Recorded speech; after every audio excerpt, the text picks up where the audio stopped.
Good battle here. Wheelie Big Cheese is the quicker machine. Both 99 kilos, both from Langport in Somerset. Axel flipped! Oh, goodness me, by Wheelie Big Cheese! That has to be a Robot Wars record flip. Look at the distance achieved here. That is immense. Out of the arena, out of the Robot Wars galaxy. Cease. Huge power. Well, I've seen it all now. Did you see how high that robot flew? It must have been 12 seconds and 15 feet.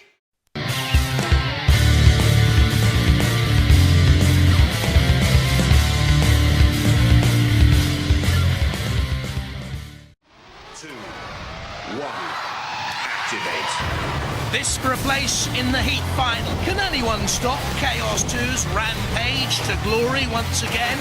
The Steel Avenger, not with form like that. Flipped up onto their side. In comes Chaos again. More power, the bigger CO2 bottle. Steel Avenger using its 3-men. The self-righting mechanism, abbreviated in the Robot Wars lexicon to 3-men. Onto its side. Can they get up and over again? Another buffeting and a bashing from Chaos 2, brilliantly controlled as ever by George Francis. On the attack, once and twice and thrice, the Steel Avenger. All chrome and shiny steel. But all that glitters is not gold, perhaps, for John and Jackie Willoughby and Tony Bates, because already they're up against it. There's John at the controls. They turn. They try and perhaps wedge in underneath Chaos 2, wrong tactics. Chaos 2 lifts, it comes thundering down this 100-kilo machine, the Steel Avenger. Can get up to 15-mile-an-hour top speeds. Once again, though, that 2-centimetre ground clearance is the Achilles heel. I thought it might be right at the start of the programme, because there you can see Chaos 2 can get in underneath. And if it can get that flipper underneath the Steel Avenger again, that close to the inner sidewall, the Avenger could be out.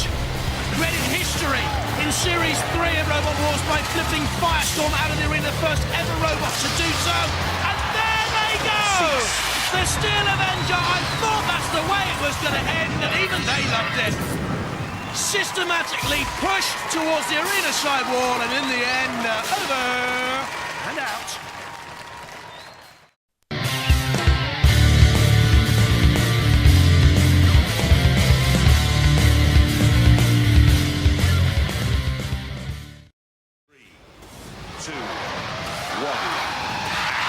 Two machines which have impressed me immensely so far. S3, the team had Sting in a couple of previous series, but nothing like this machine. And Bigger Brother had nothing like this force in previous wars and very nearly flipped S3 out. The pit release button has been depressed. S3 is hanging on by a thread. The pit release button depressed and also hanging off by a thread. What are you doing to our arena out there, you two? Concentrate on each other. Oh, they have done. Nearly both went down the pit, but S3 has sunk. In a pool of smoke, S3 is gone. When the smoke clears, you can see it. Well, that was hectic mayhem.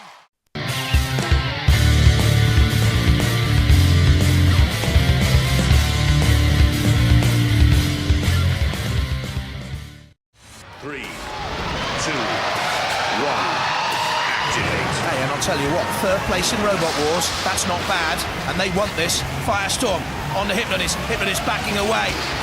No conservative approach here from HYPNO-DISC. They're going to go gung-ho for it, retreating to draw FIRESTORM on. Is the FIRESTORM flipper working? Can they get underneath HYPNO-DISC's 20mm ground clearance? They're driving, aren't they? They're pursuing straight into Sir Killalot's belly. Sir Killalot looks stunned. No one has ever attacked him like that before. FIRESTORM presses the pit release. Down it goes. This is fast and frantic and frenetic, isn't it? FIRESTORM under the side of HYPNO-DISC again. Across the arena at up to 12 miles an hour. They've both gone down.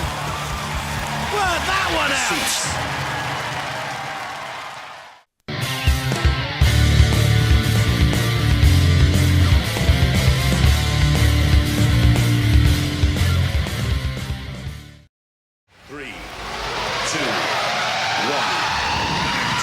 terrific experience here. DIOTOIR has fought in every series of Robot Wars. Tornado semi-finalists in Series 4. DIOTOIR's weaponry is improved. Tornado drives back though. It is the most persistent of machines, Tornado. Never gives up. Constantly on the attack. With that vertically mounted 15-kilo front spinning disc slicing into the side here of DIOTOIR. They thought they might get a fur ball and be choked. DIOTOIR now has side spikes. You see them there to ward off such attacks, and a neat turn of pace there to get away from Sergeant Bash. Peter Redmond at the controls, an aircraft avionics engineer who loves farming. Ants. Strange. DIOTOIR under pressure from Tornado. Slam. Bam. And back at you, ma'am. DIOTOIR showing tenacity and courage in there. And actually grappling there with Tornado. This is a real heave-ho. See the wheels spinning? Tornado cannot push DIOTOIR any further, it would seem. The sergeant comes in and has a look. Ooh, a little flick of flame. And DIOTOIR's fur was tickled.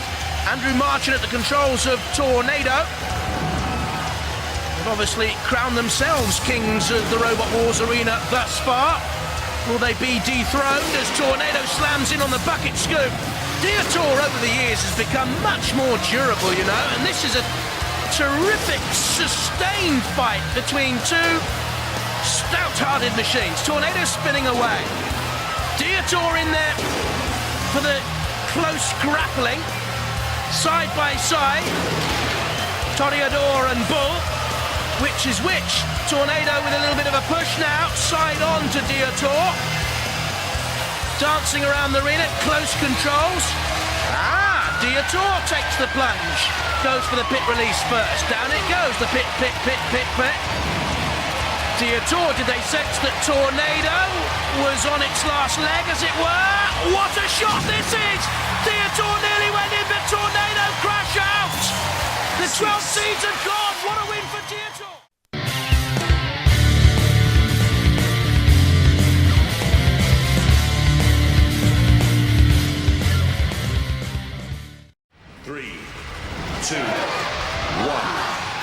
Activate.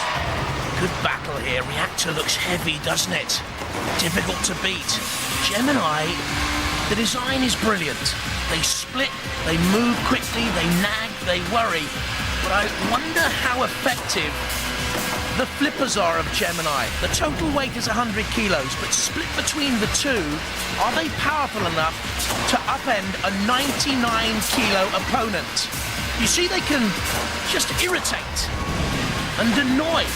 But unless they attack together like that, were they impotent? The answer, when they do attack like that, they can cause real peril. And Reactor 2 here is rocking and rolling. And a unique sort of a 3-mech as well brought it down. So this is a worthy machine, Reactor 2. Got through to round 2 in their Heat and Series 4. They were knocked out by Wild Thing. But they're back and improved. Russell Orton, his son Daniel, and their friend Martin Crouch, the weapons operator. Now they're on the flame pit. Can they withstand that heat, that torching? Or will the electronics be burnt out? Plenty of armament there. On the tyres, you can see Ben-Hur spikes, they called them, on the side. You've also got the front flipper, got teeth in there, that's a little bit bent and buckled. Gemini worrying them. Been a good battle, this. Intriguing clash of designs, temperament, driving styles. Reactor 2, right in the thick of things, and again spun up and over, bouncing down, right way up. Was that luck? Was that design for Reactor 2? The judges will take all this into consideration if, and I think it will do, it'll go to a judge's decision. Close attack there. They look perplexed up in the control booths. Gemini again tries a little flick. One of the Gemini machines is upended. If one goes, they both go. Have they been immobilized there? The other has been rolled over. Rights itself. Both have to be alive though. They'll try and nudge the other half of the twin back into life. The red bot, take a close look at this. Good work by Reactor. Is that Gemini machine okay? Brilliantly self-righting there. Shane Howard, great skill. Brian Fountain, superb control. And Gemini, the twins of terror, back on the attack once again. The brothers of bafflement and bruising. Once more though, is that one of the twins in trouble? Is that the other twin in trouble? Reactor 2 here has been dogged and determined. They try and self-right once again. Is there enough power left in that flipper for Gemini to self-right? I think they've got real problems here. Very good Reactor. The weapons operator Daniel Orton, controlled throughout, using that front flipper. The red bot's got to get in there now and have a look and check Gemini. And he, like I, and like the rest of you, I would guess, believe it's the end for Gemini, being counted down. Well, Reactor 2, that was very disciplined, very controlled, very effective, and very well done. Gemini are out to a good Reactor 2 team through to the heat final. They could take some beating, you know. They look a bit cumbersome. They don't look quick, only 8 mile an hour top speed, not the heaviest around, 99 kilos. The victorious here, and one by one, the Gemini twins, who have always promised so much, but failed to deliver, will be dumped into the pit, and Dan Beckle's got in there with them. Reactor 2 through, shunt left spinning.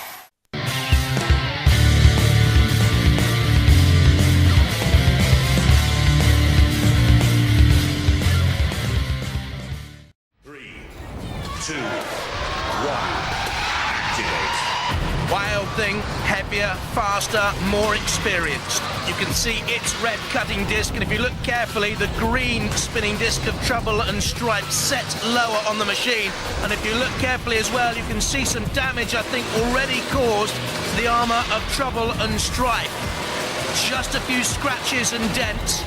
Wild Thing doing all the aggressive work. There's the front flipper of Trouble and Strife, powered by the 2 kilo CO2 cylinder. There are controls of Wild Thing. Nick Adams loves his radio, model car racing, and he loves his Wild Thing machine. Oh! For a minute there, I thought it was going to topple over. Has its own streamer, would have been all right, Wild Thing, but this is a struggle here for the experienced Wild Thing machine. Look at this. Went on the attack, was flipped. The spike actually balanced the machine, and down they came, but a little bit of problem there for the wheel hub. Just bent and buckled, and should this go to the judges, that will count against Wild Thing. They've got a problem there, they're not running freely, and that wheel looks badly buckled. Wild Thing is in a real survival battle here now. Semi-finalists in the 3rd series of Robot Wars, and the 4th. But here against newcomers, Trouble and Strife, in real trouble themselves, doing the pressing, doing the aggressive work, but they need now a KO, I think. Otherwise, Trouble and Strife could yet put the Adams family out. Almost edging to the CPZ there. Matilda, of course, awaits with the heavy flywheel. We've seen it cause so much damage in past Robot Wars. Certainly Trouble and Strife around the rear is damaged, and they were pushed in there to the CPZ and taking pressure and punishment from Shunt. That's a good drive by Wild Thing. I think Trouble and Strife will just survive and go to a referee's decision. It's going to be very, very close, and they've taken severe damage late on.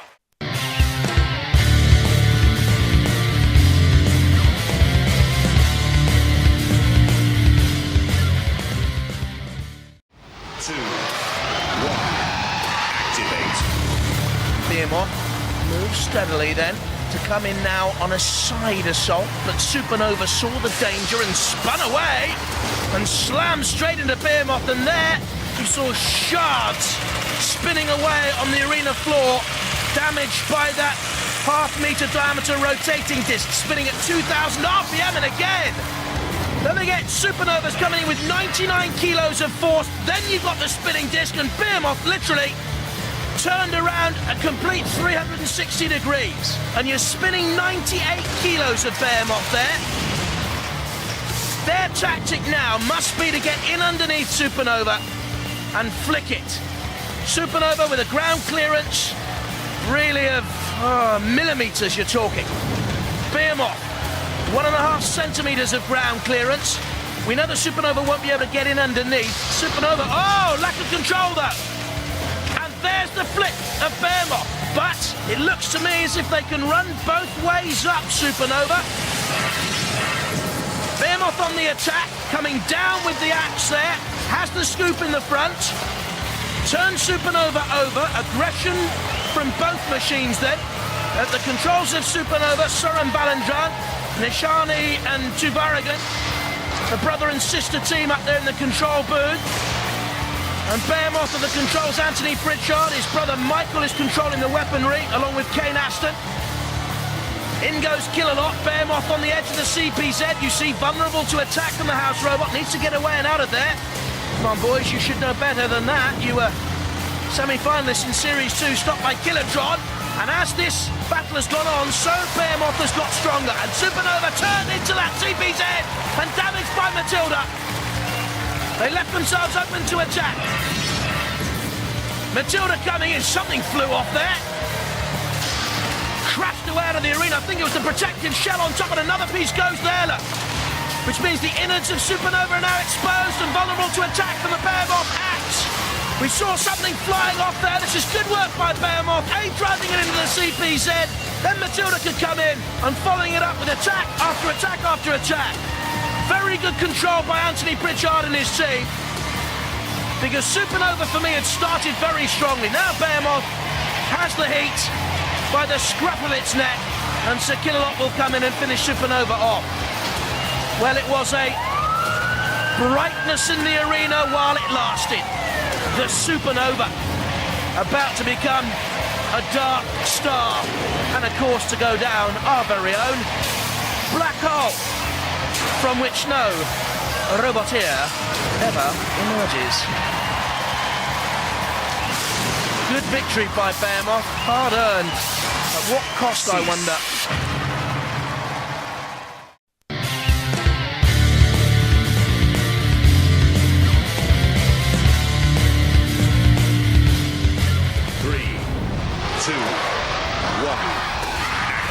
They may not have anything up their sleeve, but PRIZEPHITA hardly harmless. And they come forward now and immediately go on the attack on Wild Thing. Oh, Wild Thing got dangerously broadside on, and that's where a flipper can be its most destructive. Wild Thing, of course, here have the spinning disc, which can cause real mayhem to Armory. But PRIZEPHITA and the Alcott boys, and there we can see Bill Morse, their great pals, seem to be okay, withstanding that attack of Wild Thing, which still seems to be wobbly on the tyres and now flipped over. PRIZEPHITA dodging, dancing around the ring and waited for the opportunity to get that jab in. Good boxing in the Robot Wars arena. Wild Thing now is seeing stars. Has to get back into the fight and quickly. Flicked again. And once more. Now you need to get out of that CPZ, PRIZEPHITA. Wild Thing in trouble, but PRIZEPHITA opening itself up there momentarily for an attack by a house robot, but he's in underneath Wild Thing again. PRIZEPHITA knocked out in the first round of Robot Wars 3 and Robot Wars 4. Wild Thing twice a series semi-finalist, but I don't think we'll be going through to the series semi-finals this time around. The wheel wobbles on top, underneath the wheel churns and turns and tries to get some purchase on the arena floor to flip Wild Thing up and over. It's not going to happen. PRIZEPHITA releasing the pit of doom. Wild Thing crashes down. Time is running out for you, Nick Adams. And daughter Isabel, who controls the streamer, with Jake, who also has a hand on the spinning disc. They've got to push PRIZEPHITA towards the pit. Wild Thing, can they come back in? PRIZEPHITA digging in. Put the old brakes on there rather sharpish, didn't they? Dug in and saved themselves. And Nick Adams nearly pulled it out of the fire there. May yet do so.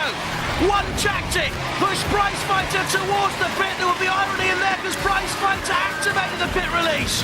What a good battle this has been a fitting heat final. Tremendous stuff for a place in the series. Semi-finals later on, of course.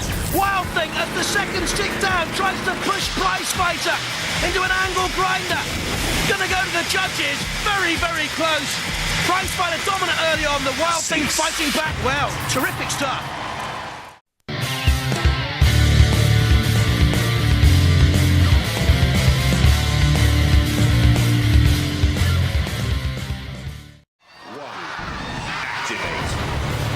Now it's HYPNO-DISC spinning away right from the start. We'll try and get the disc to hit Atomic side on. Atomic has a compact aerodynamic shell and at the moment has withstood that first attempted onslaught. Or has it? Look at there! The split on the side of Atomic, but it's flicked HYPNO-DISC up and over. Now this would be a huge shock if HYPNO-DISC went out here. They got a little bit cocky. They attacked Atomic front on and therefore were flipped up and over. And HYPNO-DISC needs to be, I was going to say on its toes, on its tyres, on its wheels. Because this is a really good battle in the making here. Oh, until that moment, surely. HYPNO-DISC, look at the power, and there goes the scoop of Atomic. There goes the weaponry. The front fork not just bent, the fork was knifed away into the distance somewhere. Completely toothless now, and very near the bit of doom. I'd jump in. I really would. Save yourselves, because you've got little chance now, Atomic, surely. HYPNO-DISC just waiting its moment once again to come in on the attack. They made an error judgment early on, HYPNO-DISC, but survived the fall from grace, the tumble, the throw. And look at the damage. They've cleaved into Atomic. Who would go into the arena with HYPNO-DISC? And the teams drawn against them in this heat, very, very unlucky. Grand finalists in the fourth series of Robot Wars, defeated by Pussycat then, but HYPNO-DISC back in winning form, and Atomic 2 counted out. HYPNO-DISC through to the heat final. Look at that. Split apart, Atomic 2. And all we're left with in the arena is Atomic waste. It's a killer lot to deal with it promptly, advisedly, healthily, in a secure manner. Spinning, whirling. We love to see him do that. He didn't know Sir Killalot was a mean disco dancer in his part-time. The Atomic team beaten by a very good HYPNO-DISC machine again. And the Grizzly remains are on show for all. Matilda with the flywheel at the back to cause the final damage, and then a tusk, a push, and rear end from Sir Killalot, if you please, sir. Cease. Did you see that? Atomic hit by the nuclear explosion that is HYPNO-DISC! Big win!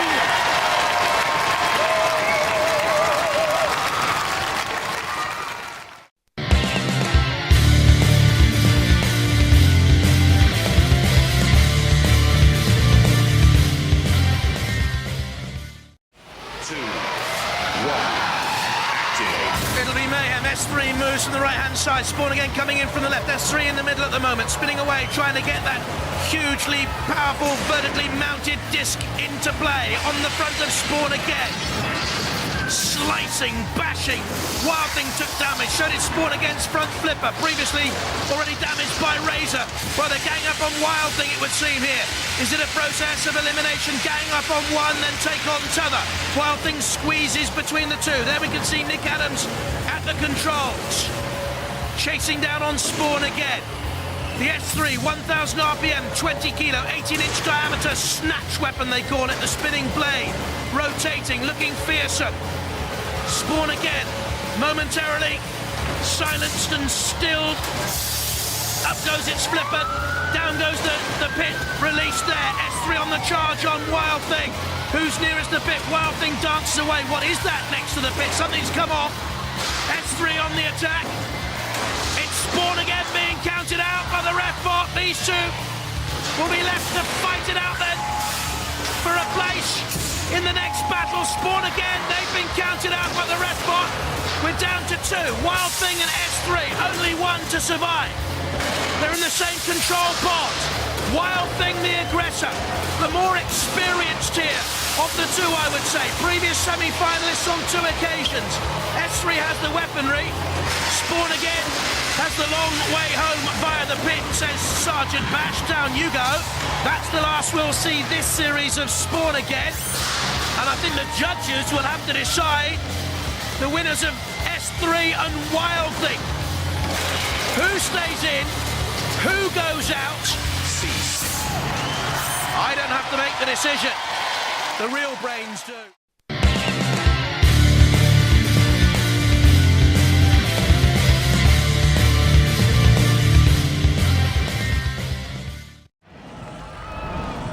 Three, 2, 1. RAZER with the huge crushability factor and immediately grappling with FIRESTORM. And FIRESTORM's Graham Bone came head-to-head with RAZER, and I wonder if that was wise. But I wonder if he thought we have to get at them quickly because we won't last. And look at the crumpling power of RAZER's beak. They say it's part bird, part reptile, the coolest-looking robot on Earth. It is a deadly machine. And the FIRESTORM team know they have a battle to survive. Survive they do, and turn away. But look at the front flipper. Is that not wedged open, or do my eyes deceive me? Which means the very innards of FIRESTORM are now open for any RAZER attack. RAZER slams onto the front flipper and ironically crumples it back into place. And there goes the pit release. Now RAZER has FIRESTORM in its grip, letting it get away. FIRESTORM across the arena floor. What next? Back into RAZER, slamming it against the arena side wall. We've already had one major surprise. Will the RAZER boys have another against them? Ian Lewis, the driver. The weapons operator, Simon Scott. There had FIRESTORM by their grips. They've let it go again. And Simon looks worried. And the ref bot looks concerned too. And RAZER here. Oh, I thought they were immobilised. They've come back onto the attack to take on FIRESTORM once more. Oh, across the pit! How do they survive that? I've heard of walking on water, but walking across the pit of oblivion, never before have we seen that. FIRESTORM away into the safety of the central arena area. RAZER out again, head to head, beak to flipper, metal to metal. Dancing so near that pit once again into the CPZ, almost an action replay. Against the tyre, FIRESTORM pushes, RAZER retreats. They are skirting with oblivion, literally. Sergeant Bash, a crash, and FIRESTORM is pinned into the CPZ. And away, what action we've seen here in this battle. Once more they crumple. I'm not too sure whether the RAZER beak is working fully. Down it comes once again. But it seems to lack that penetrating power we've seen in the past. FIRESTORM is in its grip. What will happen? It looks as if we're going to go to the judges. This was an unbelievable contest. What a battle, one of the closest I've seen. Nip and tuck, no quarter arse nor given. And I don't think we've seen its like before.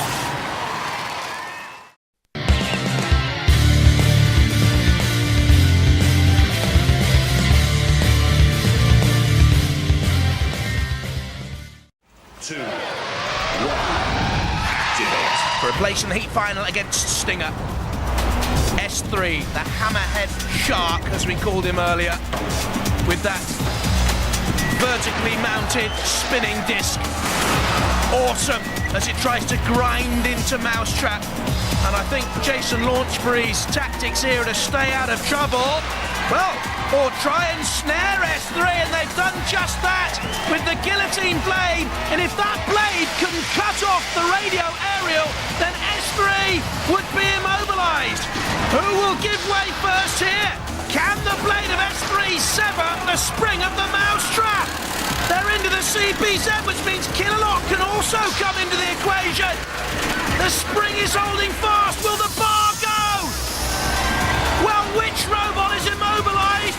Whose weapon there? The mousetrap has certainly been broken, but I wonder if the S3 blade has also been stopped from rotating. It has. Look at that. They are locked together in some ghastly dance of death on Robot Wars. Into the arena sidewall. The blade has been stopped by the mousetrap, whose own weapon is no longer working. To and fro, shove and heave. Who's got the greater power? S3 100 kilos, mousetrap 95. Eventually they get away, or do they? You see there the coil of the spring was trapped in S3. They're now free of each other. This is a terrific tussle here. We thought it would be. The guillotine slams down. The blade is working again on S3. Obviously the spring was retarding it somehow. Under 10 seconds to go. The guillotine blade of mousetrap bent and buckled. It'll go to the judges. Which robot has sustained the most damage? Who's been the more aggressive? Controlled and stylish. What a battle that was.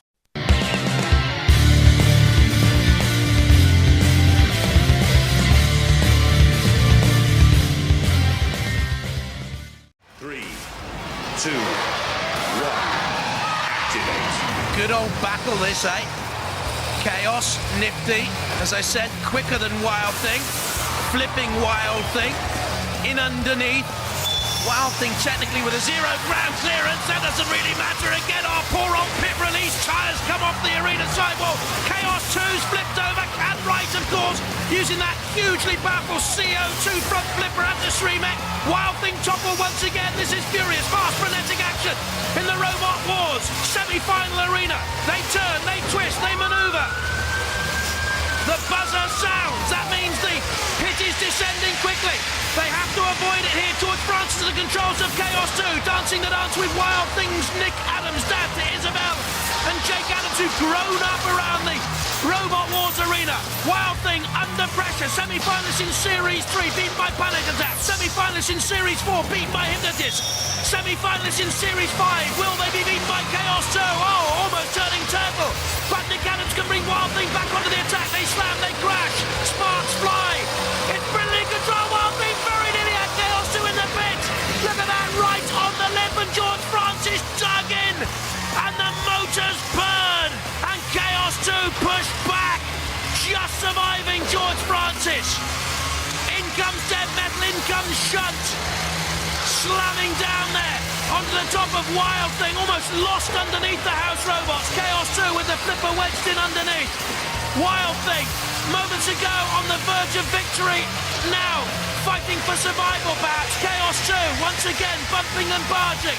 Wild Thing is tossed, will self-right, levering itself up on that arm. Tries to get the 6,000 RPM spinning disc into action. They are still here, courageously fighting back, and Chaos 2 again, toppled onto its side. How did they stay out? How on earth did they survive another onslaught? Look at this. Surely they must go into the pit of oblivion. And George Francis breathes again and lives another Robot Wars life. The clock is ticking down on one of the most bruising and thrilling Robot Wars battles I can ever remember. Fantastic.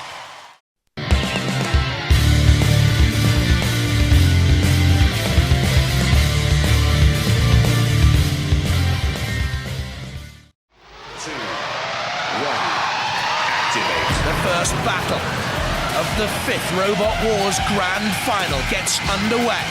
HYPNO-DISC gains momentum. I'll tell you what, Bigger Brother withstood that attack very nicely, thank you. And very nearly got in underneath HYPNO-DISC.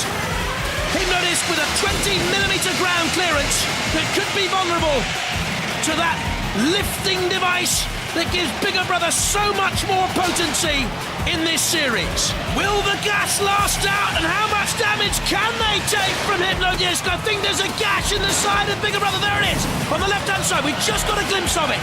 And the Rose family and HYPNO-DISC immediately on top then. And they come in with another onslaught. You have to be so strong to withstand this spinning devilish HYPNO-DISC weapon, and I don't think Bigger Brother are, and something flew off there. It's crumpled, it's ruffled Bigger Brother. And Ian Watts and little Joe 8.5 and little Ellie who's 6 have done brilliantly to get this far. They've enjoyed it, and we've enjoyed having them in the Robot Wars series once again. Oh, Bigger Brother, oh, tattered and torn, I don't like to watch. And crumpled and well worn by now. And HYPNO-DISC relentless in its pursuit of its quarry. And I'm afraid that Bigger Brother flipper is not going to work here, because Dave Rose is too quick. Oh, even little Ellie can't watch. Can we? Do we want to see more damage inflicted to Bigger Brother? Yes, we do. HYPNO-DISC with the blade spinning away. Looks like here, battling its way through in worthy style. Bigger Brother, was it dragged, was it pushing? Through Tip Top out, through Splinter out, didn't quite throw 3 Stegs out. Beat S3, beat Chaos 2, and the run ends here. Or does it, Ellie? Come on, watch again, because HYPNO-DISC is in the corner, in the CPZ. And we'll need to get out, and something flew out of Bigger Brother there, some sort of mesh, I think it was. Will Ellie be looking now?